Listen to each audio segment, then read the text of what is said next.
What's going on, everyone, and welcome to another episode of the Gaming Sanctum podcast. This is episode 17, I believe, of the Gaming Sanctum. Can't believe it's already been 17 episodes. I'm joined with my co-host, Junior and Chill. What's going on, everybody? I'm back from PAX, and honestly, I thought I was gonna have a lot more to talk about, but I'm just gonna say that it was really meh this year. It was kind of boring. There was no big companies. No Capcom, no Sega, no Konami, no Square Enix, Sony, Nintendo, literally none of them. The only biggest company was, BioWare was there, but they were selling Dragon Age merch from like Dragon Age Inquisition, like fucking 10-year-old game. Like, I don't care. And then Gearbox was showcasing Tiny Tina. I think Tiny Tina has a new DLC. That's probably why they were there, but like, that's it. And then all indie. Deal, yeah, no. So like there was nothing. Well, that's what like kind of like PAX was for South, like when they did PAX South. Yeah, I was like, man, they ain't really anything here. And the biggest booth was Capcom with their like Resident Evil slash. Actually, no, the biggest booth was Days Gone. Days Gone had the big ass Sony booth. It was like really half of the con. This is them, and everything else was like lots of indie stuff, which indie is not bad. It's just that like. I don't especially think when you're doing it for media type purposes, it's not as hype. Not only that, but the people that like spend hundreds on like hotels and then a ticket and then to go there and then like expecting something like 2020 where they had Animal Crossing, a giant Nintendo section, they had Final Fantasy 14's new expansion thing, they had Final Fantasy 7 remake with the bike, and then you get to play the demo for remake. Then you had Resident Evil Village was there, and like 2020 was crazy. There was so much shit. So like, I know I didn't expect it to be that crazy, but I was like, man, maybe Monster Hunter is gonna be there because the new DLC coming this summer. Maybe they have a tiny demo, or like maybe they have something for Resident Evil Village because the DLC hasn't come out yet, or like maybe Sega has something to show for the Sonic game since it has the release date now. It's coming out in June. Like, so like, I was just expecting a couple of things, or like anything, and it was literally nothing. Even like the indie games that me and you were excited about, they didn't even have games there. Like Sea of Stars, literally the only indie game that I give a fuck about. They were just there selling art. I was like, yeah, it was kind of sad. Aw. Man. Dude, I was like, I was looking forward to seeing like, because I knew you had a setup to like be able to like record stuff for the con and stuff like that, but like the fact that you didn't get to play anything like new large hype game, that's it wasn't even worth it. I didn't even go. I went one day. What was it? Yeah. So I was like, this is not gonna be worth it. Because I had the schedule of like everything that was gonna happen. I was like, yeah, it's nothing here.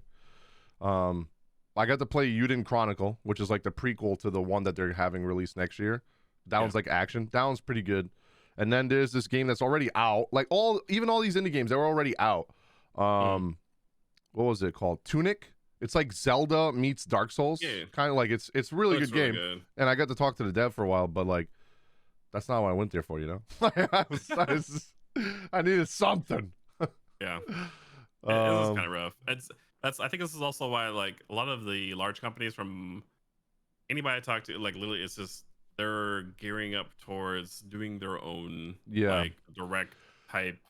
See, a lot of people say that too, but I always say that too, but I don't think PAX was just that, because PAX is not an expensive event to like put your shit out there. I just think that like everything big has already come out this year, and then the other stuff that is big that hasn't been even shown yet, like God of War Ragnarok, while also the devs already said that it's guaranteed to come, like they're definitely coming out this year, but like they haven't even shown gameplay. So like obviously they're not going to be at PAX because they're not ready. And then like there's all these other games that get pushed back. 16 got pushed back. Forspoken got pushed back. So it's like first party is not going to show they're not going to do their big reveal for somebody else. Oh yeah, exactly. Yeah, I had people DMing me saying like, oh, what do you think they're going to show at PAX? Like I was like, this isn't like Summer Games Fest. They're not going to like show stuff new online. Like this is just like a event to showcase demos of stuff to like hype up games that are coming out or just came out, you know. Yeah, like from the times of the PAX, like the only time they had like some really big stuff was like I think 2016 PAX South. Because I'm over in Texas, so like isn't that when PAX Horizon South and God of War came out? Yeah, I and think so. also, well, no, before, it's the year before. Yeah. But it's also when they had like Razer was out there. They had like actual hardware manufacturers are there, like Razer and like They had a Alienware couple, and all these other things. but not But big ones. I think they kind of Republic of stopped doing that. Gamers was the biggest company that was there. Republic of Gamers. And I think in 2019 they had like Overwatch League stuff. Yep. Like Yep. they had like, hey, you can play against pros type of shit. And I was like, that's kind of cool. Yeah, even like the tournaments that they had at PAX this year was so. It was like Fall Guys, and they had Valorant too. But like there wasn't no Valorant pros or anything there, so it's like I almost thought about signing up, but I had to go every single day. I was like, nah, nah, I'm not going every single day. No. It's one of those things where I'm just like, it seems like an interesting thing, but like, I don't know. Like, there's a disconnect between the convention people, like the people planning it, and like the people that would like to go. Mm-hmm. That there's like a lot of like convention places, I feel like they don't want to take the risk to like put the money up to make a like amazing event. Yep. But then at the same time, some people don't want to go, right? And then like people don't want to go and they don't go, so they can't, like, why would we risk spending so much money on advertisement? But like if they did like a banger show, even like say if they had a crazy ass like pack setup or any kind of convention setup, and people go to the first day and they see this, they're like, yo, they're gonna tweet about it. It's gonna be online, and people are like, wait, what? What's going on? Okay, and they'll figure out the way to get there. Mm-hmm. You're gonna have less people than would be like ideal. Right? It wasn't really pushed this year, and it felt like it. The best way to explain it is it felt like people were just going to show face. That's it. Like no, it's kind of like how the last G4 was there. I got to meet Completionist and Xavier Woods, I think his name is, the wrestler that was on G4. And yeah, I mean they were really cool. I talked with a Completionist for like 30 fucking minutes or more. He was a chill dude. But even like I was talking to him about it, he's like, yeah, it doesn't really feel like PAX this year. He's like, yeah, I kind of like it. I was like, yeah, you like it because you don't got a million people coming up to you and fucking like you can actually walk around and not, But like, dude, like I'm telling you guys, like before you would go to PAX and there'd be like probably like enough to fit two people walking by, like lines of people right between all the booths, and there was. Even in the food court, like the food court was so close to other things because they just were trying to fill up as much room as possible. This year, there was so much empty space. There was like, it was so empty. I was going down the escalators at like 9 a.m. before like everyone else came in. I was like, nah, they must be still setting up, right? Like, there's no way. No, I was talking to a bunch of people and they're like, nah, this is it. I was like, wow, that's crazy. Yeah. I'm not coming tomorrow. But the thing though is like, these companies, like they were like, man, it's a waste of money doing these conventions, but like it's a waste because they don't make an event out of it. Yeah, they make it like an obligation to go to. Like, bro, so if companies were to like sit there and be like, hey, we're gonna plan like crazy stuff, like honestly, I think it was 2017, which I think it's which one was the TwitchCon where they had the Fortnite tent? 18. 2017 or 18? 2018. That was probably one of the that was crazy. That's also when they had the fucking Game of Thrones Legos chair and all that shit too, right? Yeah, I went to that one. There. Yeah, they had the freaking they did the Call of Duty Invitational there. Yep. That was the Black Ops. PUBG. Yeah. Right. Yeah, they did a PUBG thing over there. They did like they ran like 3 different tournaments, like like series tournaments at the con. Like it was literally the coolest thing to be at. Because you're like, not only do you get to go do all the streaming shit, and they did GDC there too. Yep, GDC. GDC was there too, but like, yeah, they're always like anywhere that will have GDC will be there. Yeah, like, that's just how they work. Which is fine. That makes sense. Dude, right? they did Genshin Impact domain speedruns. I was like, can I use my account? Because I might be able to beat you, motherfuckers. Yeah, like it was actually a tournament. I was like, bruh, I might come just to do this tournament. It was like $5,000. I was like, what the fuck? That's interesting. It was weird. Yeah. So, but like that's the thing. Like they had like all these events. Like so, people that weren't even planning to go to TwitchCon literally showed up at the door to try to buy tickets, and they got in. And like it was just like it was so packed because there was so much shit going on. They had like all these new games. That's when Go XLR got announced. That's when I bought mine. And like it was like they had Lineage 2 got updated, Sea of Thieves. They had like this big ass like pirate freaking bar. It was cool as shit. Like there was so much stuff there that like you felt dumb if you had the ability to be there and you didn't go. Yep. Like And this they PAX don't do that anymore. was more focused on like their panels that you could go watch, like the hour-long panels, was like very focused on like, hey, do you want to work in the game industry? Hey, do you want to be a game dev? Hey, do you want to, so like it was like to help people, like, hey, do you want to be a game journalist? You want to do game reviews, stuff like that. Like I watched a thing of Alana Pierce. If many of you guys maybe know who she is, she worked for IGN for a long time. She works at St. Monica Studios now for the God of War studio. And she was pretty much talking about like her journey on like she literally worked for 3 years without getting paid.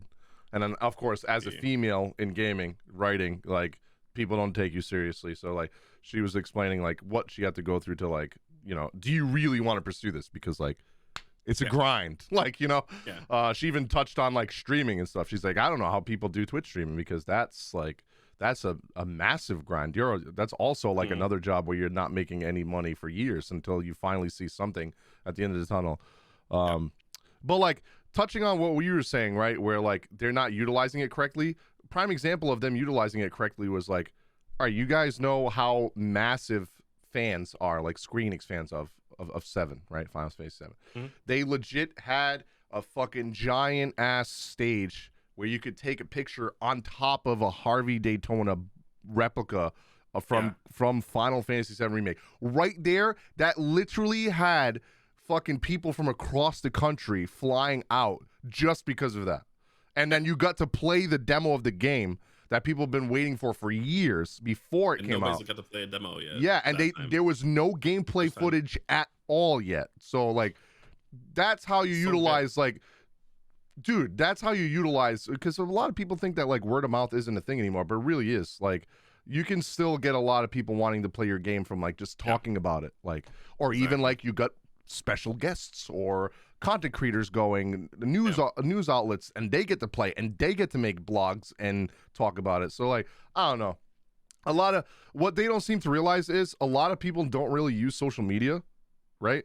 Like they can do their Twitter videos and YouTube videos and stuff, but the casual gamer, if they do watch YouTube, they usually watch places like IGN or like GameSpot. They don't follow like, let me follow Square Enix YouTube, like, because Square Enix YouTube just posts a million shit, random shit. And but IGN, if they follow IGN, fucking IGN makes a video on it, they're like, oh shit, that's cool. And that, I don't know, I just feel like they're not utilizing conventions anymore. Jay says, what happens if expos disappear? Maybe VR expos. Please, God, no. Well, that's the thing. Like, it doesn't matter what format they do it. They can do it in person, online, VR, like AR, expo. You know what I'm saying? Like, they can do all these type of things. But if they don't make it an event, when I mean that is like, when you're like, dude, do you remember that time that thing? If people don't talk about it, like with it, like over past 2 weeks, you have wasted your time. You have wasted opportunity. You've wasted everything. There's no point. There is actually, many of you guys may know who Brianna White is. She's the voice actor for Final Fantasy VII's Aerith in Remake. She actually just started. I think she just did it this weekend during PAX too. Or she was talking about it. She's doing her own VR convention with like cosplay shows, tournaments, and game demos and stuff. So she actually got a lot of companies to sponsor it, and like so maybe that might be the future.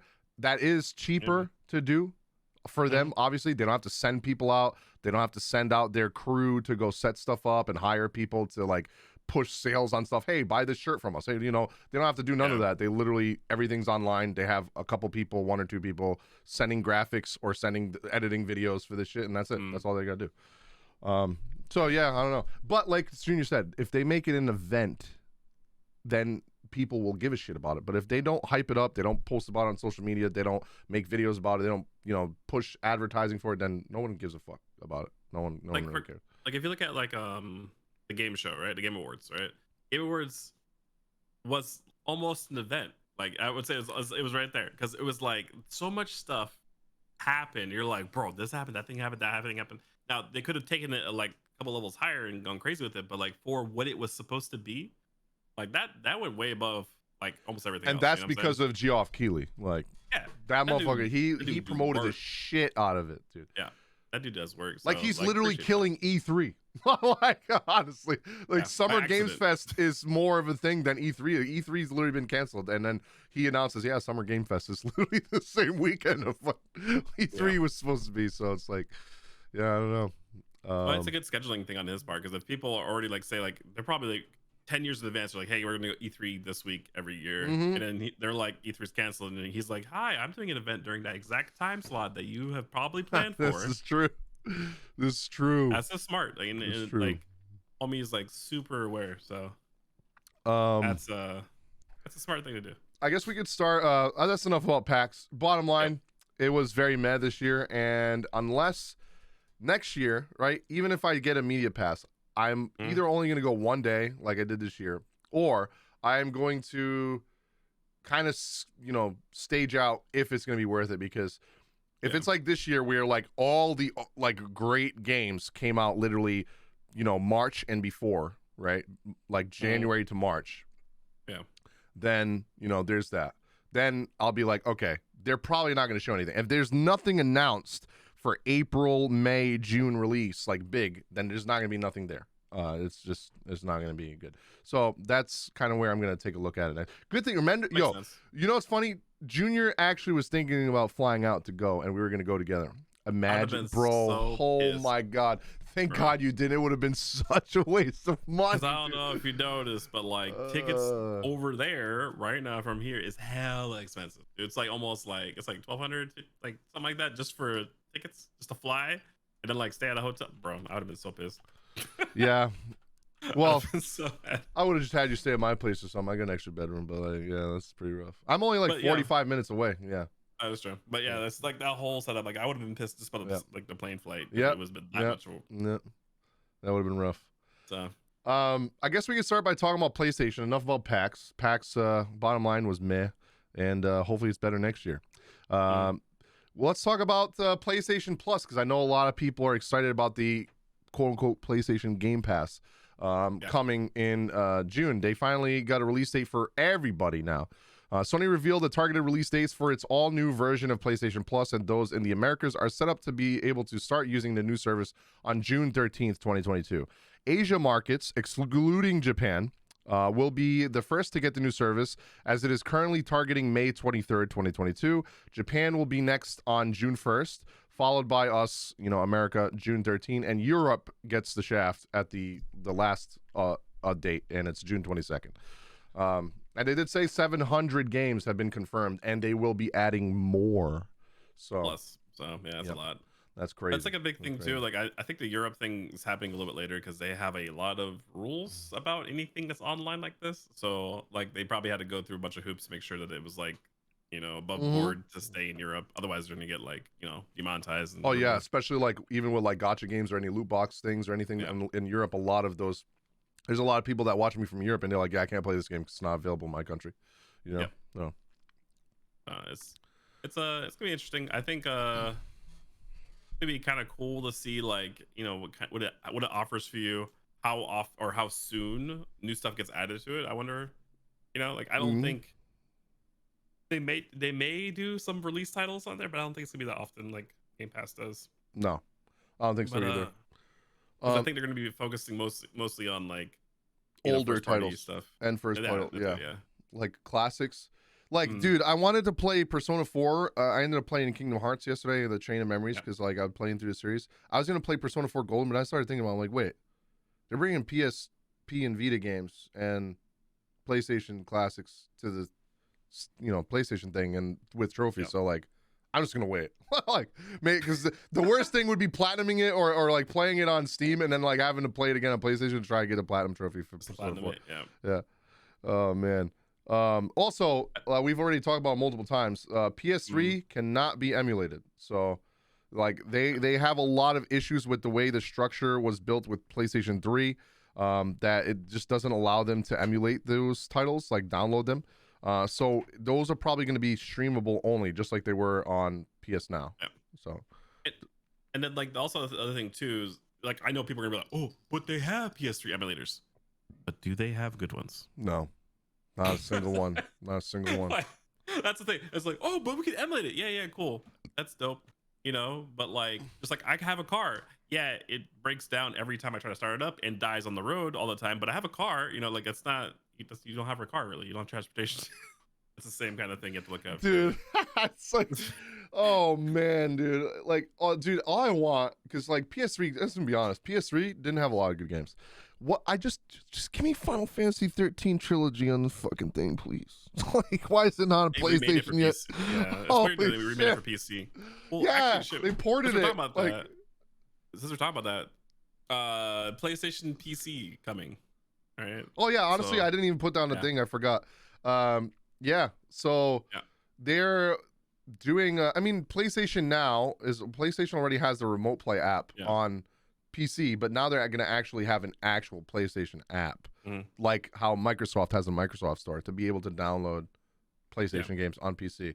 And there is a right here. PlayStation has released an app designed to allow PC owners to update their DualSense to the latest firmware update without having to own a PS5 console. Because before, there's this bug where if you use the PS5 controller on your PC and you had to update the firmware, like for a bug that's wrong with the controller, you could not update it unless you own a PS5. So like they finally did a update on it where you can just plug it into. There's an app now that you can download from. So that's pretty good. They're trying to go towards they're hiring like managers for like the PC content stuff, and what they're trying to do is have like a full PlayStation experience on PC, which is like I hope it doesn't end up like Xbox, because then you made the PlayStation irrelevant at that point. Like, you know.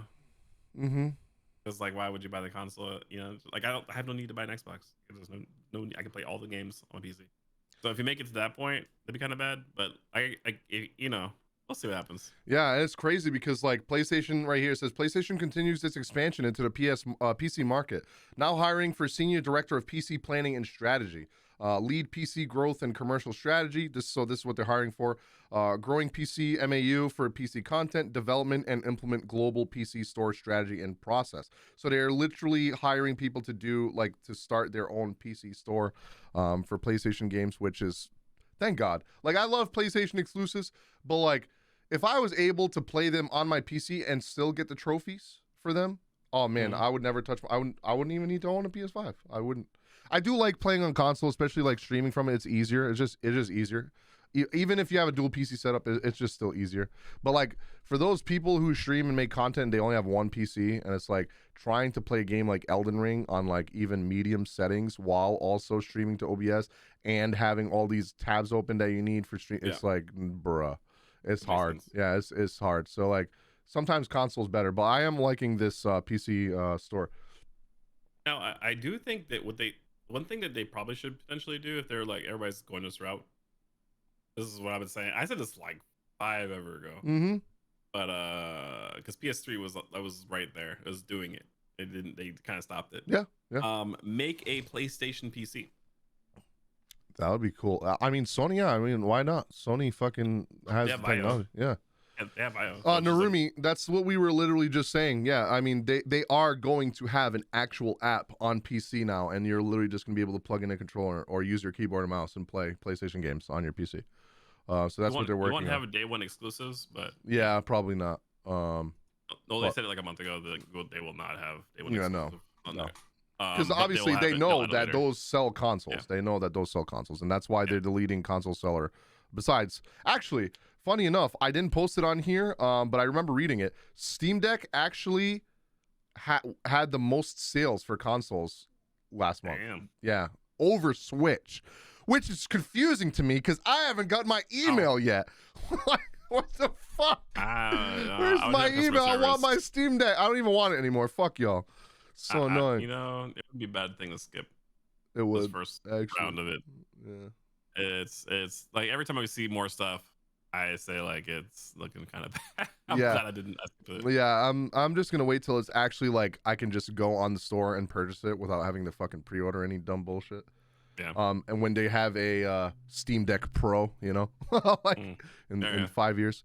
Yeah, and God of War Ragnarok devs have reassured their fans that the game will definitely be coming out this year. So all you guys are like, damn, we haven't heard anything yet. Is it actually coming this year? They literally reassured, like, nah, it's coming this year.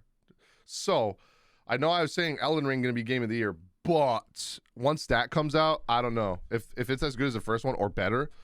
Bro, I don't see Elden Ring winning because of the fact that so many people are like, oh, this game's so hard, oh, it'll nerf Millennia, you know, stuff like that. So like I feel like just because of that, those people, the casual gamers that are going to be able to put baby mode on God of War, are going to like the game better. So I think, I mean, I really do like Elden Ring, but like I still think God of War is a better game.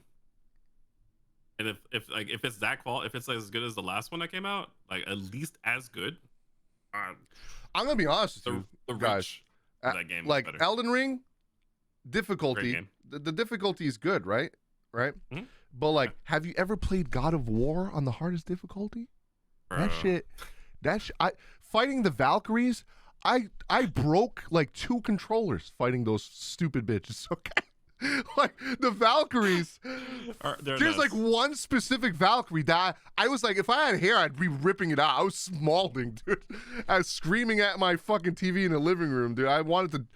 Dude, I've never thought about actually just grabbing my controller. Like I visualized it in my head, just yeeting it at the TV. Like I was like, no, please, this is an expensive TV. But like, yeah, I don't know. I feel like God of War on the hardest difficulty is harder than Elden Ring. Honestly, is not that hard. Besides the Millennia fight, which they nerfed, which is dumb. Well, but like also, you remember, like just the gameplay of it itself is like, yeah, they're similar, like as good as each other, I think. But the thing is, God of War's story is like, I would watch that as a TV show in a heartbeat. Like I would not even question if it was a movie. Like, bro, imagine if they made a movie like they do Avengers. Oh my god, oh, that'd be so good. But like Elden Ring doesn't have that. Like there's there's a story, but it's like read. You know, it's like when you read little bits and you're like, okay, I got their story is literally Game of Thrones. Yeah. Well, but like post-apocalyptic. Yeah, it is the same. Yeah. J.R. Martin, like, is the same guy that wrote Game of Thrones. I'm like, why does he make every single story seem like Game of Thrones? I feel like he secretly wrote the fucking story for Triangle Strategy too, because Triangle Strategy is literally Game of Thrones. 3 kingdoms fighting each other, and then there's literally like a red wedding kind of thing that happens in Triangle Strategy where they betray you. So I'm like, bro, did he write this? Yeah. Oh man. So yeah, it's like I said, it's Elden Ring's a great game. It's just that like if they even do like close to as good as a game as God of War, the first one, right, or the first new one, yeah, I agree. Then even if it's better, dude, I don't know if that's possible. SubTXT says I don't need to play everything at extreme difficulty. Yeah, like that's fine, but I'm one of those people that I feel accomplishment and like I like the challenge of playing things on the hardest difficulty. But if I'm playing something just for story and I don't give a fuck, that like the Kingdom Hearts Chain of Memories.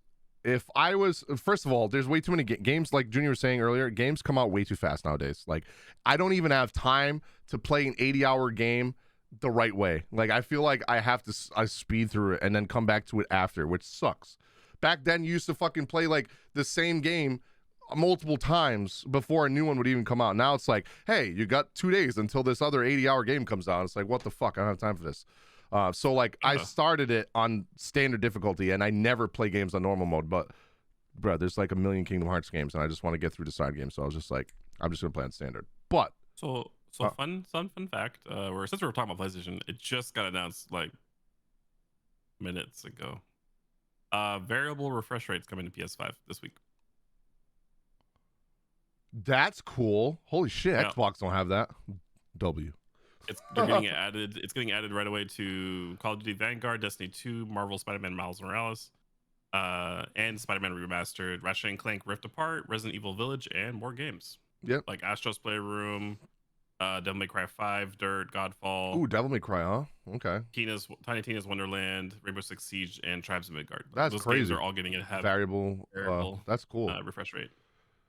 Story, and to be honest, I like faster paced fights. It's my gripe with Souls games. I mean, Elden Ring is a lot faster, and Sekiro is a lot faster than older Souls games, but I can totally see that. I had the same complaint a while back until like I actually played them for myself, and I was like, you know what, this isn't too bad because it's like challenging. But like that's one of the reasons why I can't get into Monster Hunter, because I feel like it's too slow. And I'm mad at myself for it, but like I've tried so many times to get in Monster Hunter, I just can't get into it. Well, the problem is That's the shittiest part. And it's like the worst way to say this, but the first half of the game is the tutorial. Once you get into the high rank stuff, then it gets fun because that shit's actually Yeah, difficult. But but like, and then that also touches on takes a what we while. were just saying, like I don't I have don't have time. fucking time. Like Yeah. holy shit. Because Yep. Monster Hunter is a grindy ass fucking game. Like it is one of the most grindy fucking games out right now. Like, and then they got the new DLC coming out. No, There's no way I'd be able to catch up with all these games coming out. It's crazy. it's Um, pretty. That's why they put like the overpowered gear in the game now, and you can like literally mm-hmm. skip through the early shit really fast, and then Yep. you kind of catch up. But The yes, that I think that's it for the PlayStation stuff for now. Maybe we have a couple of random shit built in there too. oh, yeah, the, just a caveat on that VRR oh thing. yeah. You do have to have a HDMI 2.1 setup. Yep. So you can't have, it's not regular HDMI. That's not a compatible thing. It needs to be at least 2.1. Dude, seeing all these new like streamers get into VR makes me want to have a setup for it. Bro, I am so thinking about getting the Oculus. I have another room that I literally want to just turn into a VR room. Bro, I have options. Yeah, your new the house that you're building. Hot tub or VR room? Hot tub or VR room? Hot tub or VR? VR room, easy. So I know a lot of people. We've talked about Digimon Survive a bunch of times, but thank fuck it finally got a release date. So a couple weeks ago, they announced the Japanese release date, and people were like, "Oh, what about global? Is it not coming to global?" I had a feeling that it was just, the news hadn't reached global yet, but it was probably gonna be the same day. So Digimon Survive is coming the day after the Japan release, so the 29th, not the 28th. So we're getting Digimon Survive finally. I'm gonna be honest, I'm a little worried because the game. Dude, they went from pushing the game back. It was supposed to come out 2018, and every year they're like, it's going to come out 2019, it's going to come out 2020, it's going to come out 2021, 2022. And then last year, so actually a couple months ago, was it last year by now? I don't know if it was January or if it was like December, November. They literally did what Remake did, and they with Crystal Dynamics, and they were like, yeah, no, we were outsourcing the game, but like fuck them, we got another company to do it, and like they literally went from that company to a different company, and then not even a couple months after, I know they probably used the same resources and stuff, but bruh, the fact that they went from one company to another, and then a couple months later they're like, all right, the game's coming out. It's like, really? Because you guys didn't sound like the game was ready. Bro, I'm telling you, I'm gonna play it. I have a very huge feeling it's gonna be ass. I do too, which is Sadly. unfortunate. It's unfortunate. Because I want like one crazy Digimon banger to come out, like one time. I just wanted one time to be like, oh. I want them to do the Digimon MMO, but better, like an actual good one. Like, have you ever played the one on Steam? That one, they have a new one that's being made, but like, it's way too gacha. There's way too much gacha. It's not an actual game. I'd rather pay a subscription than fucking wail to try to get a Digimon egg that I want. Hot tub in a VR room. Dude, yeah, true. That's actually true. Yeah, it's actually credit said to VR in the hot tub. So like freaking, I think one of the things that would be like great if they literally just made a Pokemon like game. Yeah, make it where like you just like dead ass Pokemon. Have you ever played Cyber Sleuth? That's pretty much it. With trading and everything. Like I'm talking about like just straight up. Yeah, that would be cool, man. Battle, actually, you know what I'm saying, against people. That'd be cool, actually. Straight up clone like Pokemon. I think that would be that would be sick. Actually, that would be sick. Like instead of make like fucking an anime gyms, to go with it. Yeah. Instead of gyms, they could do like honestly, cases. I wouldn't even want them to do the gyms. Just do the fucking hacker thing that they have, dude. Like in the hacker's like, memory. Do the cases. Like Ghost Game, for example, right? Yeah. Where it's like, oh man, the case of like Pumpkinmon, and you're like, oh shit, or Pumpmon, whatever. You're like, oh shit. Yeah, that's pretty crazy. You do like stuff like that. It's like a big ass scenario and like make a whole thing where you like the game changes. I would love for them to have something like how Emerald had, where they had the tower, the battle tower, maybe at the end of the game, like, or you could like battle people in this tower. That would be sick, dude. That would be so crazy. Yeah, maybe we'll see something like that eventually. I hope so, because like it'd be really cool. Digimon games are getting kind of stale lately. They haven't been, like I said, to me the peak. I still got to play Cyber Sleuth. I have it on my computer downloaded. It's probably the like best Digimon game I've ever played, to be honest. Besides that one, to me, World was the best. Like it was World far the best, and it wasn't. World 3 was my favorite. I love Yeah. World, and the reboot for World was really good, but it also reminded me how grindy that fucking game is, because guess what? When your Digimon dies, you literally got to fucking start and remember the stupid tree Oh, and yep. everything. Like, and you're like, oh, what was that area I need to grind for this level to that level? Okay, and then you got to go sit there and just let them attack. It's like a game that takes hundreds of hours to be able to beat. Yeah. Unless you use a guide, you know exactly what to do. But that's true. But yeah, it's one of those like things where like I would really love for them to like make a Digimon game that would be like, and I think it would be like a really good thing where like you make a heavy story, do an anime with it, and then like make like pretty much like some kind of trading that you can allow people to trade like Digimon, like, hey man, I got this egg, yeah, that'd be I know cool. it came from this thing I did, trade an egg, do like, and I'd like them to just digivolve in battle. Yeah, like fuck. Oh, that'd be sick too. Yeah, because that's how Digimon World 3 was. They digivolved in battle. Yeah. So like you would build up a meter, and then they would digivolve, and you would choose a Digivolution or whatever, depending on what you did. Honestly, if you look at Ghost Game too, also just about Ghost Game, because that shit's like, that's really good. That's like probably the best Digimon that's came out in a long ass time to me. And dude, it's graphic as fuck. Oh, yeah. Like Pumpkinmon was gonna literally gouge someone's eye out. I was like, whoa, what the hell is going on? Like literally dragging dead bodies. It was crazy. That was nuts. But like, think about like if you made it where not only do you digivolve in battle, but you have like where there's multiple possibilities of digivolutions, right? And then if you happen to hit those like things or whatever, then you can actually like do that. Yep. Obviously, there's like other parts of it where like make it like an active kind of like battling game. Yeah. I think it'd be kind of fun, like kind of like a action-ish kind of game, like action RPG, I guess. Probably like Kingdom Hearts probably style if you think about it. Like that wouldn't be bad. That wouldn't be bad at all, actually. I think it'd be a very strong, like, kind of fun game. That would be good, yeah, actually, with the Kingdom Hearts system, just not Chain of Memories system. People told me Chain of Memories gameplay was bad. I was like, how bad could it be? Holy fuck, dude! Have you ever played Chain of Memories? It's the only one. That's actually the one I beat the most. As dude, in, like I like playing it. Whoever does, I was mauling the whole stream. I'm like, not because it was hard, it was just annoying. I'm like, dude, who designed this shit? I have to pay attention to my cards, dodge their attacks, pay attention to my health, their health. I have to see the number on their cards, cycle through my cards to use a stronger card when there's like 10 of them enemies on the field. Yep. So fucking stupid. I was like, whoever designed on a Game Boy, what the hell? Like, so stupid. It was so dumb. Game Boy was a little easier because you only had, it was a side scroller on Game Boy. Oh, okay. And it wasn't until they did the 3D remake of it where like it was actually 3D spaces. That's why like the environment looks really kind of meh.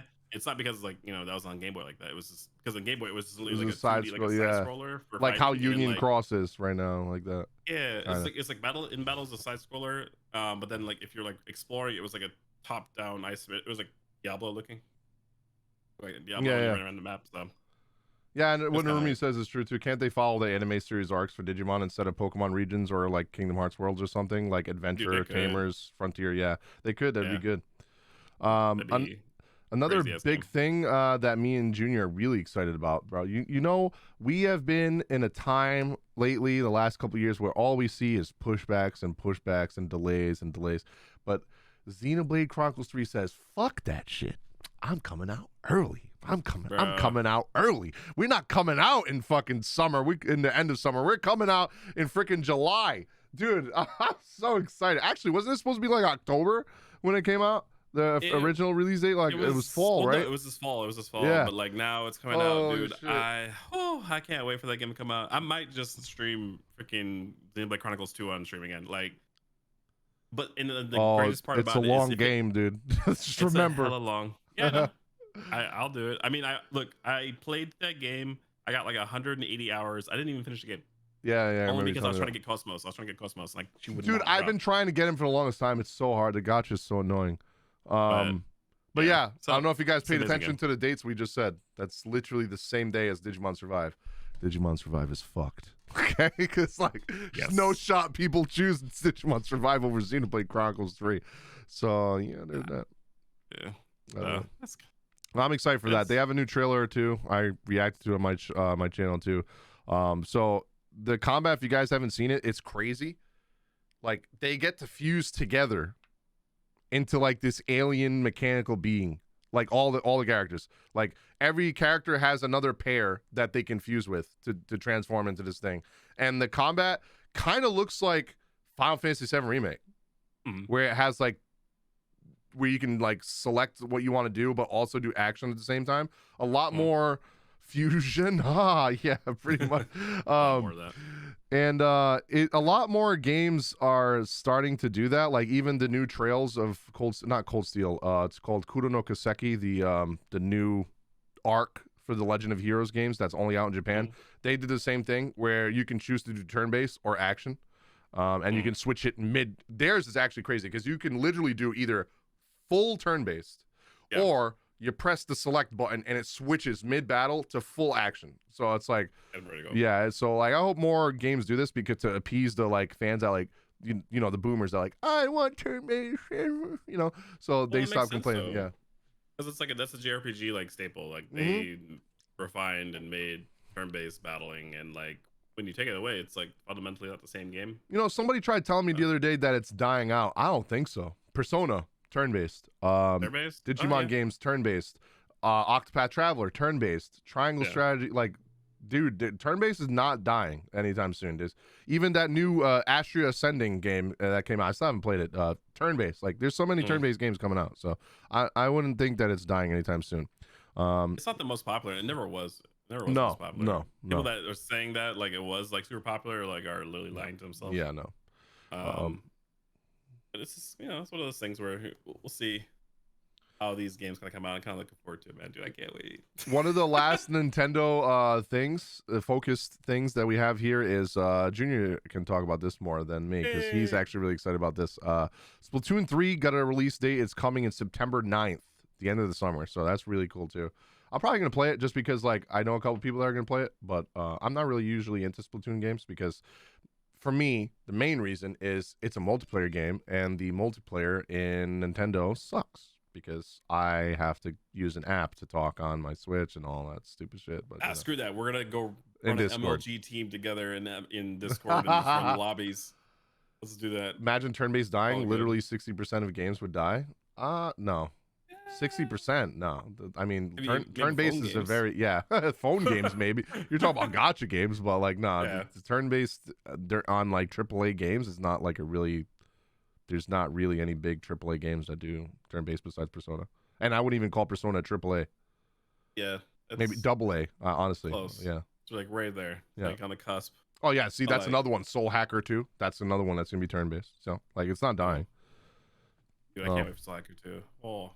Yeah, dude, it's just... Have you seen that trailer that I showed? Yeah, you reacted to it on stream. Dude, that shit's so graphic. I was like, what the fuck? Should you just rip his spine out? What the fuck? Holy shit. Holy fuck.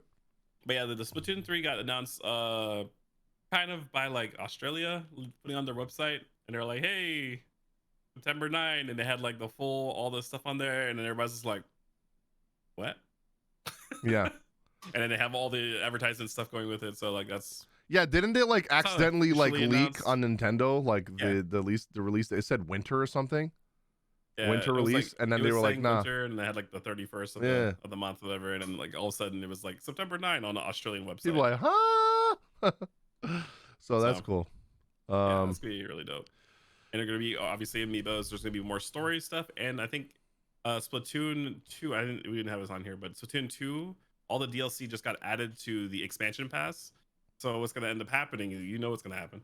Expansion Pass is going to have Splatoon 3 DLC included in it. That's cool.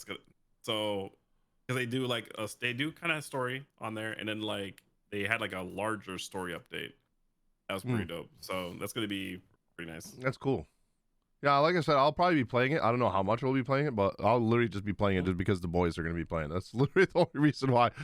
That's all you need. I guess we can get into some of the, the random stuff here. A lot of the boomers in chat are gonna like this, or any boomers listening. Hi, I'm Boomer. Crazy Taxi and Jet Set Radio big budget reboots coming. That's crazy. Large money. Yo, I want to see in the comments, and if you guys are watching live, how many people play Jet Set Radio, dude? That game's a classic. I fucking love that game, dude. Crazy Taxi is cool and all, but like, dude, Jet Set Radio as a delinquent teenager being able to just play a game where I could skate around and put graffiti everywhere with some sick ass music playing. That shit was awesome. I love that fucking game. Yeah, that's gonna be really great to see that. I kind of want to see like if they're gonna have like what kind of like changes they're gonna make to the game. Yeah. If it's gonna be like multiplayer online kind of stuff, or is it gonna be like that whole single player ish? You know, it could go in kind of way, or maybe they're gonna be like, hey, couch play, which I kind of hope any company that does couch play stuff needs to do multiplayer online, please. Yes, please. As doesn't always work. Yeah, like Kirby. That would have been nice if there was multiplayer online. Imagine Zelda, Hyrule Warriors. Yeah. My friend had to create a way to play multiplayer online. That's so stupid. That's so stupid. It's Using so dumb Parsec. that it doesn't have built-in. Like, come on, man. It's 2022, dude. What? Nintendo lives in the past, dude, I swear to God. Like, you can keep the couch play alive while also still having the multiplayer thing, because not everyone is able to play with their friends. Dude, sometimes people don't have IRL friends that play that shit, okay? Sometimes it's only Some online people friends. don't even have couches. Exactly, dude. Like, how are they gonna participate? You mean? Okay, so this next thing here, right? I was gonna put it on the mobile section, but they're doing a PC client for it, so like I don't even consider it as being a mobile game anymore. Diablo Immortal is now coming officially June 2nd this year, 2022. Both PC and mobile. I don't think I'm gonna play this on mobile. That's for sure. If it's on PC, I'll probably try it on PC just because I play the shit out of Diablo. I love Diablo's lore and I love Diablo games, but I don't know. I mean, it's kind of weird. Yeah, I'd rather play Diablo 4. Like just give me Diablo 4. Fuck Diablo more. Throw it in the trash. And there's probably gonna be like gotcha mechanics to it because it's a mobile game. So like, I don't know. The outlook of it doesn't seem great that way. And apparently they realized that they actually don't have phones either that work at Blizzard, so they finally put it on PC. Like that's really what actually y'all don't happened. have phones. They're like, wait, my phone can't run this. We can't release this on phone. That just being a dev team, we're like, my phone's ass. And we're like, I don't know what to do with this, man. That's the Greymon. Play dumb shit like Tony Hawk instead of Jet Set Radio. Why not play both, dude? What do you mean? Also, we got the creator of Uncharted is making a Star Wars game, one that hasn't been announced yet. So, dude, Star Wars is like getting a lot of shit. We got Knights of the Old Republic. We got Lego Star Wars. There's the Star Wars game, the sequel to the Dark Souls-ish like. It's not even really Souls-like. To me, it's just an action RPG with a little bit of difficulty to it. I still got to play that on stream, but that one as well. So those are all separate from this specific Star Wars game. So that's crazy. Fucking Narumi says Blizzard. Let's try hard. Oh boy. Oh no. Man, that's gonna be interesting. it's like because Uncharted is a crazy story, like based kind of game, and then like having a good story Star Wars game, I'm kind of for it. And if they kind of direct it in a way that where it's cinematic, like Uncharted, for example, I hope it's like that's gonna be a banger. Like stealthy, like Uncharted is. I mean, you don't have to be stealthy in Uncharted, but like the climbing and the puzzles. Like I hope it's just like you're delving into these old ancient like Jedi ruins or something, and you're solving these puzzles. And dude, I hope it's crazy like that. I kind of hope they do a different time period than they've been always covering. Yeah. But also you have to remember, so Disney was saying that they want to end the current saga and that whole lore piece because they're sick and tired of people like just only doing that part, and they want to expand. So either before or after, and like after is a lot more fun sounding than like before. You know what I'm saying? Like because before you know where it's gonna end up at. But if you go to after Skywalker Saga, that's kind of exciting because then you can make new stuff and like hopefully the stories that they create for that are going to be great. And I'm also looking forward to some of the games that are going to be in that time period afterwards because they could like definitely make some kind of cool stuff going off of that. You know what I'm saying? Like they can just be like go from there. So I'm like really looking forward to seeing like what they do with these games because there's a potential that these games might be linked to the movies that are going to be coming. Yeah, the new trilogy that they're going to be doing, right? Yeah. Yeah, they're already planning a new one. So yeah, I'm with you on that. I hope it's gonna be awesome. Like Yeah, because that's I did it. not like the last 3 movies at all. I hated that. I hated them so much. They weren't the worst, but they definitely were not the best. Like Best to in your me is same. definitely episode 4, 5, and 6. You are the chosen one. Like those were the best ones. You are the chew. No. That's Jesus fucking one, Christ. two, three, dude. That's 1, 2, 3. Technically, yes, Yeah. but they came out after. So yeah, I kind of hope like the how they I really just hope it's gonna be like a kind of like a very heavy cinematic type of action game for Star Wars. I think that'd be really cool with like lots of story. I agree. I think that'd be great because I think that director definitely accomplished that. Yeah, same. Ubisoft reportedly is being targeted for acquisition as well.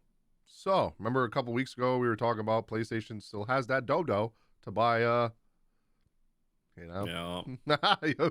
Ubisoft. You know what though? I don't want them to purchase Ubisoft because like I don't really like the games that they come out with anymore. I really don't. Like what are they big for now? Assassin's Creed and fucking what's the hacker game?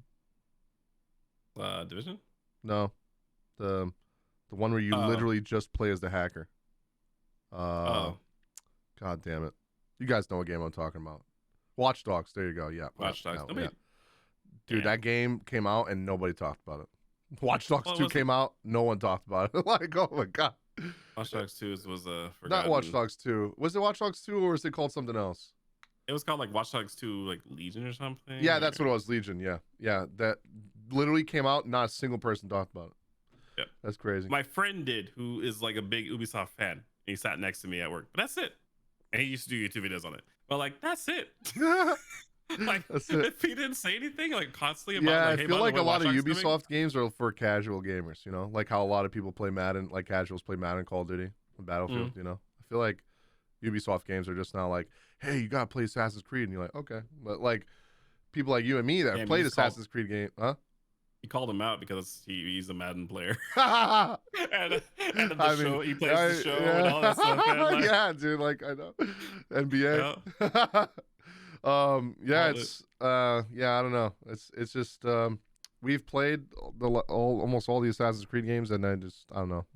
They lost me after 3 or 4. I stopped caring. Okay, guys, this one's big. All right, Elden Ring's secret underwear is being used to troll players and get them banned. Yep. I don't know.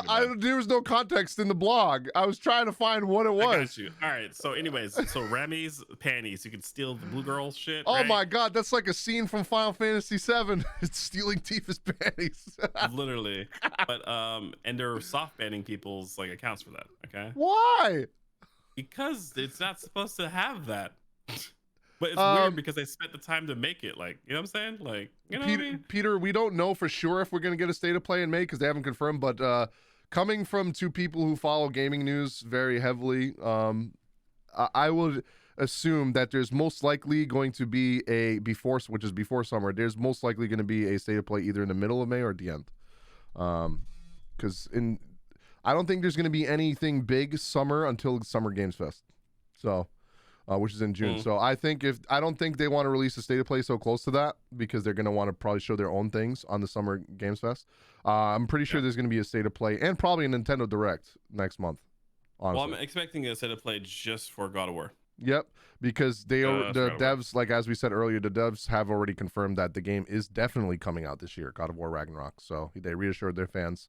We also 100% are going to see something new from Final Fantasy 16 because Yoshida-san already said that in spring he's going to show new footage for 16, and of course that means there's probably going to be a release date because he already said as soon as he shows the next set of footage he wants to say the game's available now. So I mean June technically is still spring until the 21st or 24th, whatever it is, but I would assume that they're probably going to show it in May. No Final Fantasy 16 state of play. There's no such thing as a Final Fantasy state of play, but there's a state of play that Final Fantasy 16 may show on. If you remember, Final Fantasy 16 was originally showcased on a state of play. So, yeah. That's not a first party game. So. Yeah, no, it's not a first party game. So they're not going to be like, hey, this is gonna be all focused on Final Fantasy 16. It's a third-party studio, so yeah. They would do that for God of War Ragnarok. They'd be like, hey, this whole state of play is focused on God of War Ragnarok, like they did for Gran Turismo, you know? Yep. That's first party stuff. But yeah, the Rambies panties. So what was happening was people figured out how to get those, and then like so to combat that for whatever reason, I don't know why they're so upset about this. Just remove them from the game if you're that mad, right? Because but, she's like, a maiden. I know, but like trying to why keep have her them in the pure. game? You know what I'm saying? Why have them in the game and then like get so mad? First like, of all, why do you even want her banning people panties? for 6 months. 6 months? Why do you even want her panties? They're probably crusty and like blood on them and shit. Like, why do you want her panties? It's so weird that like that's a thing that you can get in the game, Yeah, and then they're gonna ban so you weird. once you're But on. like, wait, can you actually get it, or do you like? But what, like killing her or something and looting her corpse, or like what? No, like there's like a thing you do, and like technically it's like it slides, like technically takes them off, whatever. But like if you do it and you have the network connection, then you get banned. So what people are doing is like getting them, duping them on like, and they have a way to like hide it for themselves, right? They dupe them and they drop them in your world. As soon as your account like does that rollover thing where it's like, hey, I have this in my account and it's on a network, you get banned for 6 months. I hate my chat, dude. Yeah, I hate my chat. They're like crusty, smelly, and they're putting a lewd emote. No, I fucking hate my chat. I fucking hate you guys so much. That's so gross. Y'all are the motherfuckers that be spending money on girls' OnlyFans for their bathwater and shit. I swear to God. Yeah, that's rough. I see about an hour ago Elon Musk bought Twitter. I did see that for what was it, 54 billion? 44 billion. 44 billion. 44 billion. Yeah. Yeah. I don't know how I feel about that. I don't really have anything to say besides that he's probably gonna monopolize Twitter in a way that people don't like. But you know what? Maybe we'll get a fucking edit button finally, and not have to pay for it. I'll say it's already in there. I pay $5 to edit. $5 to edit and also make your backgrounds look like fucking MySpace. No, thank you. Moving on, we'll talk about the other Elden Ring thing too. This one's actually pretty cool. I'm really hyped about this. Elden Ring fan is creating an Elden Ring Game Boy demake. That's cool as shit. So if you guys have seen the Bloodborne demake, it's kind of like that, but for Game Boy. So like that's cool, man. I love that kind of shit. So I'm excited to see this when he's done with it. I'm definitely gonna try it on stream. Yeah, because I've seen the demo or the demo video of it. It's pretty dope. And like then you know it's apparently like very like true to like how the game's set up and everything. It's really cool. I'm looking forward to that shit. And then Elden Ring Data Miner has managed to get the game's inaccessible Coliseum content. You guys know that Coliseum area where it starts getting like very foggy and windy and the wolves can come at you, and then there's this guy that you got to fight, the invader, right next to the Coliseum, but you cannot go inside. That's the area he's talking about. He was able to get inside and get it working, but it's not clear if it's going to be emerging as DLC yet, but I'm assuming that that's going to be a DLC thing. It looks like DLC. Was that the last Elden Rings thing? Yeah. Oh, and also, I don't know if we talked about it last week. I think it happened after, but Distortion 2, who I also saw at PAX, it was a pretty cool meeting. Distortion 2 got the record down to like 3 minutes and 59 seconds. So that's insane. And I think he actually even did a minute something, like a minute and 30 something. Like, honestly, I want to look now because I don't remember. I think it was like a minute and like 30 something seconds. Like, that's actually insane. So they're gonna have to do something on speedrun.com to like, you know, do different it's not speedrun things, because that's awful. Once they patch that, they're never gonna ever make a speedrun record again. Yeah, no. But they usually do. They typically do if it's like a big enough patch where it changes the way that the speedrun even is possible. Wait, they're gonna be like, okay. Did he delete? I think he deleted the. Oh no, 6 minutes 59 seconds. Wait, I think he deleted. Well, he doesn't do it. It's the speedrun.com. They go through. And no, he has his own YouTube channel where he posts the stuff and then links it to speedrun.com. I think he deleted the other videos.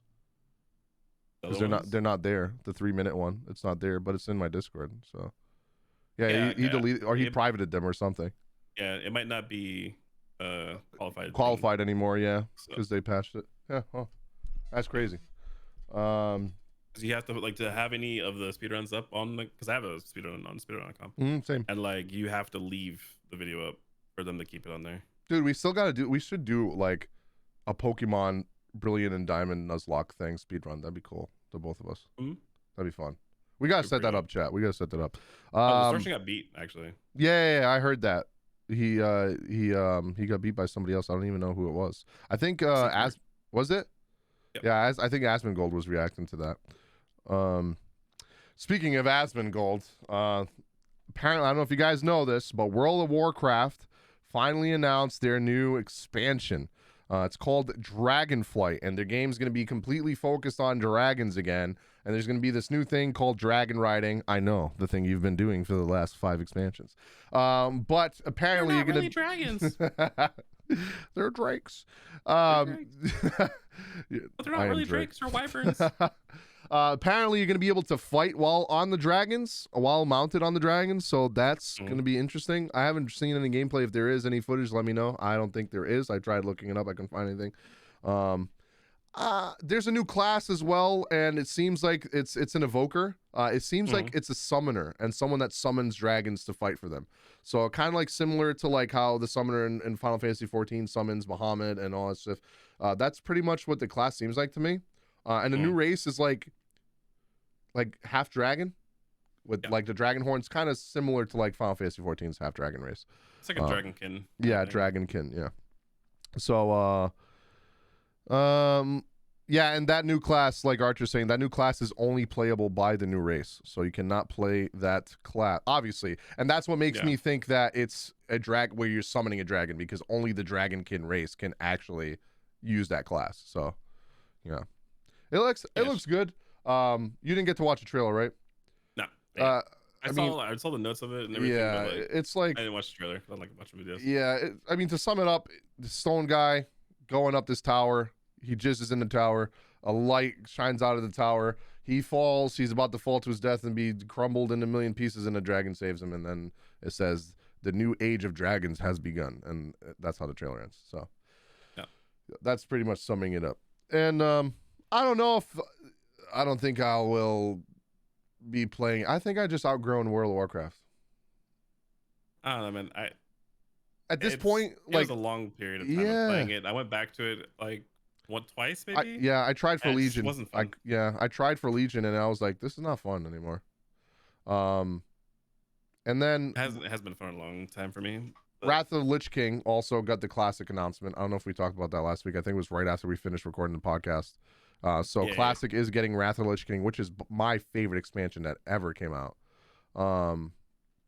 So there's that. But like, for me and Junior were talking about this. If for me to want to go back to World of Warcraft, they would have to do kind of like what Final Fantasy 14 did. Either make a brand new MMO, or literally take the game down for a couple months and revamp the entire game and do a Realm Reborn. I mean, you can technically fit that into the story, right? Because I mean, like, how many times has the realm almost been destroyed with Thrall a part of the story and all that shit? Like, it's happened so many times. They could definitely implement that as part of the story.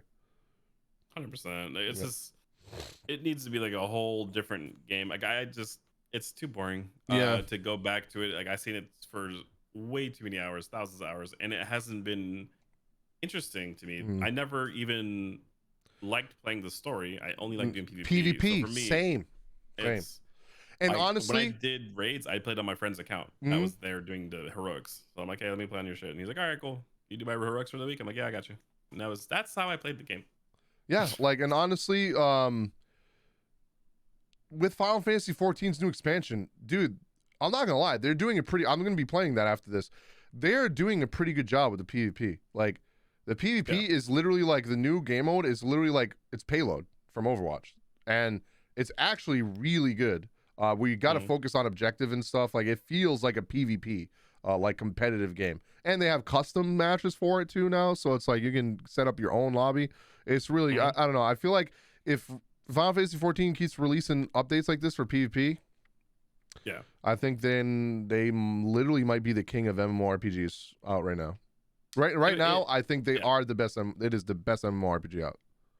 It's in my opinion, been for a while. It Yeah. just took a while for people to go to Final Fantasy and then be like, oh yeah, I kind of want this. You know, like it's just Yeah. It's such a good game. It's so put together well, and it And is. I usually It don't always care about feels fresh. story in MMORPGs, but this game, I actually like the story more than mainline Final Fantasy games, which is crazy.